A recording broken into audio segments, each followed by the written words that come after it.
Fascist সংবিধান ছিল, যেটা সমাজ ও রাষ্ট্রে সবসময় বিভাজন তৈরি করে রাখত। আমরা বলেছি এই যে মুজিববাদ, যেটা ফ্যাসিবাদের আদর্শ ছিল, যে এই মুজিববাদী মতাদর্শ আমাদেরকে বিভাজিত করে রেখেছে, বছরের পর বছর ধরে নানা নামে সে বিভাজন তৈরি করেছে। কখনো মুক্তিযুদ্ধ বনাম রাজাকার, কখনো বাঙালি বনাম পাহাড়ি, কখনো কখনো ইসলাম বনাম ধর্ম নিরপেক্ষতা, নানান বাইনারিতে নানান বিভাজনে আমাদেরকে বিভাজন করে রেখেছে। গণ অভ্যুত্থানের মধ্য দিয়ে এই সকল বিভাজন দূর হয়েছে। সবাই আমরা একটা ঐক্যবদ্ধ জায়গায় আসতে পেরেছি।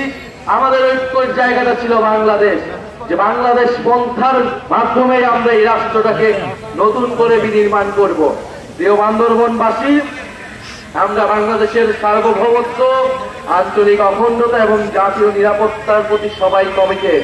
আমরা চাই বাংলাদেশকে সুন্দরভাবে গড়ে তুলতে, এবং এই পাহাড়ে যে সমস্যা, যে জাতিগত বিভাজন তৈরি করে রাখা হয়েছিল, আমরা মনে করি তা ইচ্ছাকৃত, তা পরিকল্পিতভাবে এর সমস্যার সমাধান করা হয়নি বছরের পর বছর ধরে। কারণ এই বিভাজনের ফলে সুযোগ সুবিধা নিয়েছে অন্যেরা, এই বিভাজনের ফলে সুযোগ সুবিধা নিয়েছে লুটপাটকারীরা।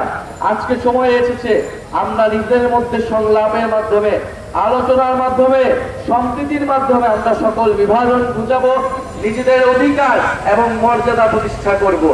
প্রিয় বান্দরবনবাসী, আমরা এমন একটা রাষ্ট্র চাই যেই রাষ্ট্রে বহু সংস্কৃতি, বহু ভাষার সম্মিলন ঘটবে।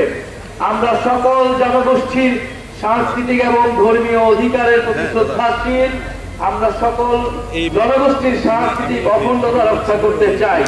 প্রিয় বান্দরবনবাসী, জাতীয় নাগরিক পার্টি আজকে বান্দরবনে এসেছে। পার্বত্য চট্টগ্রামেও জাতীয় নাগরিক পার্টি পৌঁছে গিয়েছে। কারণ এই পার্বত্য চট্টগ্রামেও আমরা জানি গণ অভ্যুত্থানের সময় আপনারা লড়াই করেছিলেন ফ্যাসিস্ট সরকারের বিরুদ্ধে। ফলে জাতীয় নাগরিক পার্টি বান্দরবনে আজকে যে যাত্রা শুরু করলো, ইনশাআল্লাহ বান্দরবন সহ পার্বত্য চট্টগ্রামে জাতীয় নাগরিক পার্টি শক্তিশালী ঘাঁটি হবে। সকল জনগোষ্ঠীর মানবিক মর্যাদা এবং অধিকার রক্ষায় জাতীয় নাগরিক পার্টি সফলভাবে কাজ করবে। প্রিয় বান্দরবনবাসী, আমরা আরো আপনাদের কাছে আজকে কমেন্ট করতে এসেছি যে আমরা একটা নতুন সংবিধান এবং বিচার সংস্কারের কথা বলছি।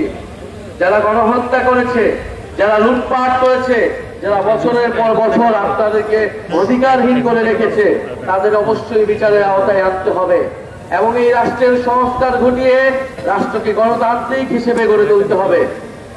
এবং সর্বোপরি আমাদের যে নতুন সংবিধান, বান্ডেল থাকলে প্রতি সেনমানিতে টাকা বাঁচবে। বিকাশ সেনমানি বান্ডেল কিনে জিতুন প্রতি লেনদেনে।